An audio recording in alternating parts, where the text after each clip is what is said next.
आप सब जानते हैं कि एक विषम परिस्थितियों में जिम्मेदारी देनी पड़ी है, क्योंकि जिस तरह से भारतीय जनता पार्टी की केंद्र सरकार ने, पूरी भारतीय जनता पार्टी ने, देश के माननीय प्रधानमंत्री जी ने षड्यंत्र करके, एजेंसियों का दुरुपयोग करके आम आदमी पार्टी को खत्म करने का, दिल्ली की सरकार को, देश के अंदर जिस तरह से सरकारों को तोड़ा गया उसी तरह से दिल्ली की सरकार को भी तोड़ने का जिस तरह से अभियान चलाया, उन सभी अभियानों को फेल करते हुए आम आदमी पार्टी ने अपनी एकजुटता को, विधायकों की एकता को, सरकार की स्थिरता को और सरकार के कामों को जारी रखा। इन्होंने ये कोशिश की कि अरविंद केजरीवाल जेल के अंदर इस्तीफा दे दें और सरकार को गिराया जा सके, लेकिन अरविंद केजरीवाल जी ने दिल्ली के लोगों के हितों के लिए, दिल्ली के लोगों के काम को जारी रखने के लिए निर्णय लिया कि जेल के अंदर हम इस्तीफा नहीं देंगे और जेल से सरकार चलाएंगे, और उन्होंने सरकार चलाई। लेकिन जेल से आने के बाद उन्होंने निर्णय लिया कि जिस तरह से अरविंद केजरीवाल की जो सबसे बड़ी ताकत है, ईमानदारी की ताकत, उसी ईमानदारी की ताकत से अरविंद केजरीवाल जी ने दिल्ली के लोगों के लिए वो काम किया जो आज तक इतिहास में भारत की कोई राज्य सरकार नहीं कर पाई।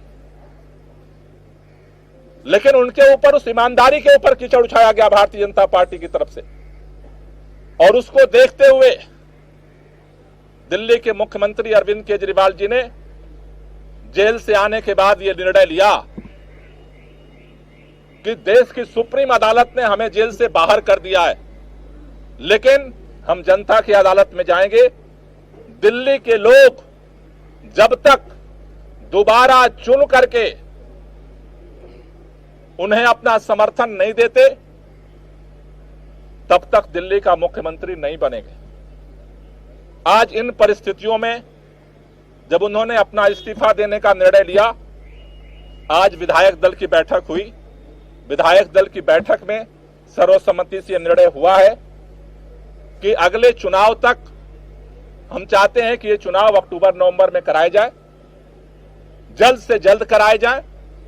जब तक चुनाव नहीं होता है, अरविंद केजरीवाल जी को प्रचंड बहुमत से जनता दिल्ली का मुख्यमंत्री नहीं बनाती है, तब तक के लिए आतिशी जी को दिल्ली के मुख्यमंत्री के रूप में जिम्मेदारी निभाने के लिए प्रस्ताव सर्वसम्मति से पारित हुआ है।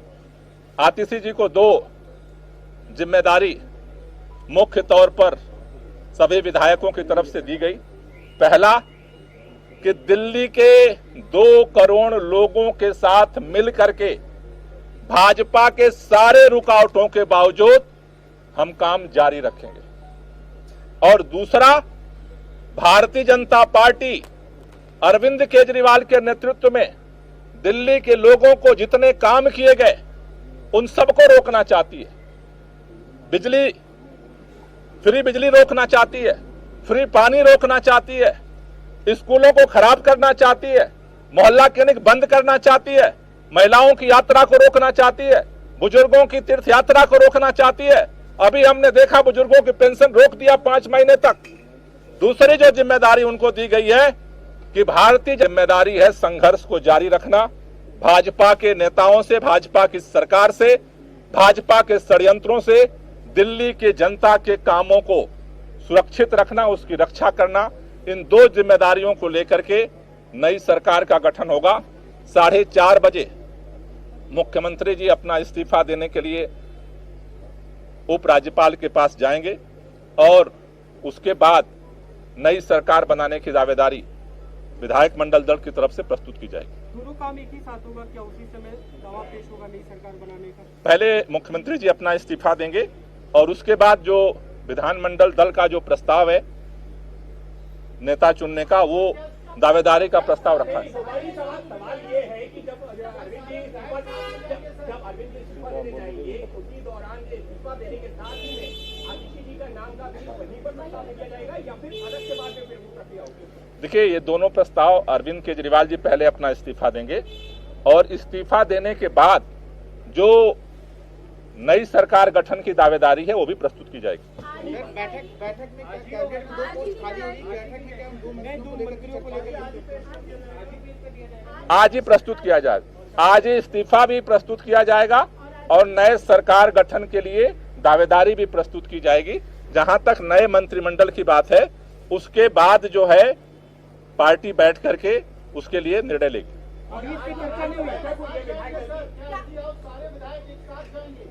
प्रतिनिधिमंडल जाएगा। आज जो विधायक दल की बैठक हुई है उसमें जो है जो नई कैबिनेट को लेकर भी कुछ चर्चा हुई है? अभी आज जो विधायक दल का नेता चुना गया है उस दावेदारी को उस राज्यपाल के पास प्रस्तुत किया जाएगा। कैबिनेट का फैसला बाद में किया जाएगा। Thank you. चलिए सर।